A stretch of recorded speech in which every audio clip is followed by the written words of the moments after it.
Good morning. Welcome to Introduction to Computer Science class. Today we are going to learn about exceptions. The contents that we are going to learn are handling exceptions and throwing exceptions. First, we would like to see exception definition.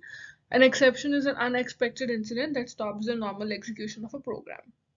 So basically you have a program that is being run, and then there is some incident or some line of the code which is not correct, since so that the execution of the program stops. For example, dividing by 0 or getting invalid input results in an exception. A program that does not handle an exception ends execution. So basically, if a program doesn't have a method or a concept which it can use to end the exception, then it ends the execution of the program. Next, here we would see an example of an input mismatch exception. So here we can see that the scanner that we have initialized a scanner variable where it takes the input, and then we have initialized dist miles as a double and light travel time sec as double. Now we are asking, we are printing out to take the input, that is enter distance in miles.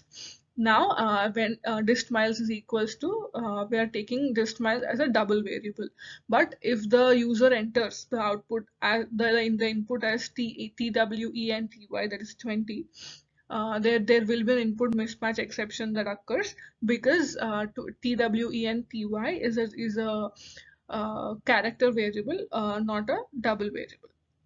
So here we can see the scanner's next double method expects the user to enter a floating point number. The input 20 is a word instead of a floating point number. So scanner of next double throws an input mismatch exception, and the program execution stops right there. Because the exception is not handled, the program outputs the execution type and method call stack, and the program execution ends. Next we are going to see, since we have seen that there are exceptions that are occurring, we are going to try to avoid these exceptions. How to avoid it?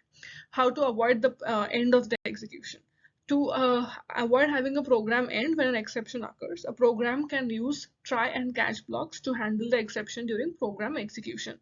So we are going to use two concepts called a try block and a catch block. In the try block, it has a normal code which is exited immediately if a statement within the try block throws an exception.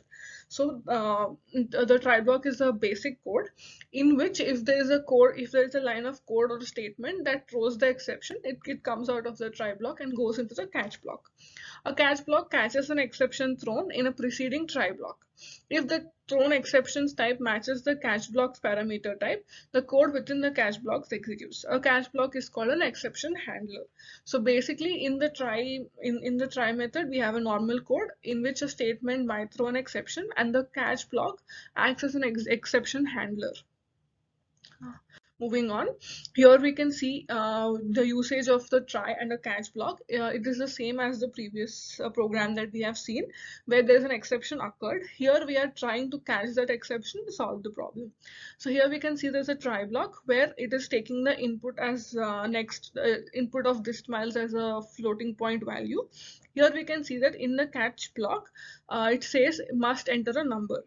So what happens here is a try block surrounds the code that may throw an exception. So here the scanner's next double method may throw an exception if the user's input is not a floating point number. A catch block following the try block is used to catch exception during execution. The catch block's parameter type input mismatch exception indicates that the catch block only catches exceptions of that type. Moving on, we can see the handling of exceptions. A program may be able to resolve some exceptions. The previous example only the print catches only the printed exception. Instead, a program can discard the current input line and get the distance from the user again. We have seen that in the previous example, it only prints what is the exception but does not do anything. Here we can see what are the different types of exceptions that might occur.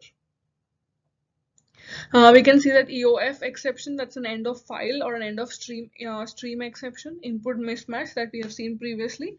Array index out of bounds is basically where an array has been accessed outside of the bounds, that is outside the length of the array. File now not found is an attempt to open a file that is that does not exist on the local machine. And arithmetic exceptions.